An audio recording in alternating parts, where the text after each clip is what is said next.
Live वीनेस अपने दर्शकों के लिए हर रविवार को ला रहा है दुनिया भर की टॉप 5 खबरें, वो खबरें जो बीते हफ्ते देश दुनिया की बड़ी सुर्खियां बनी। तो आइए डालते हैं एक नजर उन टॉप 5 बड़ी खबरों पर जो बीते हफ्ते दुनिया भर में हेडलाइंस बनी।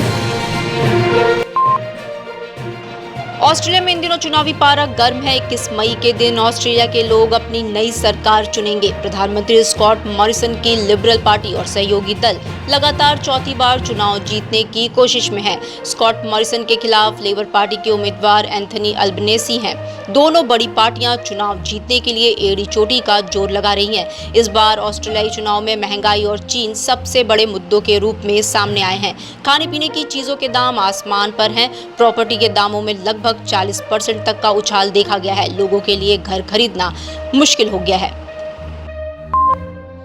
यूक्रेन और रूस की जंग के बीच खबर आ रही है कि रूसी राष्ट्रपति व्लादिमीर पुतिन जल्दी कैंसर सर्जरी के लिए जा सकते हैं। डेली मेल के मुताबिक पुतिन को पेट का कैंसर है। इसके इलाज की सभी तैयारियां हो चुकी हैं। पुतिन किसी भी समय युद्ध की कमान security council of federal security service के एक्स चीफ निकोलाई पेत्रुशेव को युद्ध की कमान सौंप सकते हैं। रूसी मीडिया ने क्रेमलिन अधिकारी के हवाले ये जानकारी दी है कि पुतिन को 18 महीने पहले पेट का कैंसर और पार्किंसन बीमारी हुई थी।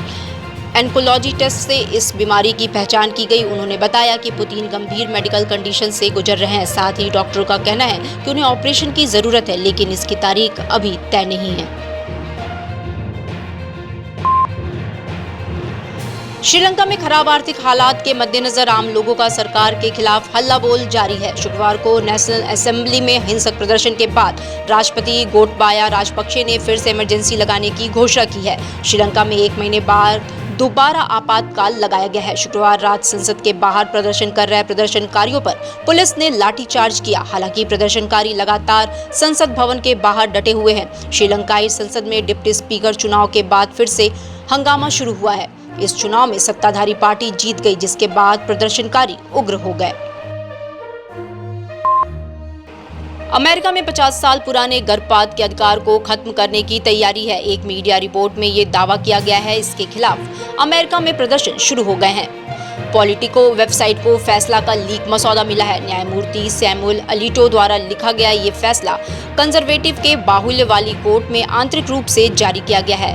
98 पेज के इस मसौदे में कहा गया है कि बहुमत की राय में गर्भपात के अधिकार को स्थापित करने वाले 1973 के ऐतिहासिक फैसले को शुरू से ही गलत करार दिया गया है। बता दें कि रो बनाम वेड केस में अमेरिका की सुप्रीम कोर्ट ने कहा था कि गर्भपात एक महिला का संवैधानिक अधिकार है, जबकि अब कहा जा रहा है कि यह अधिकार शुरू से ही गलत था।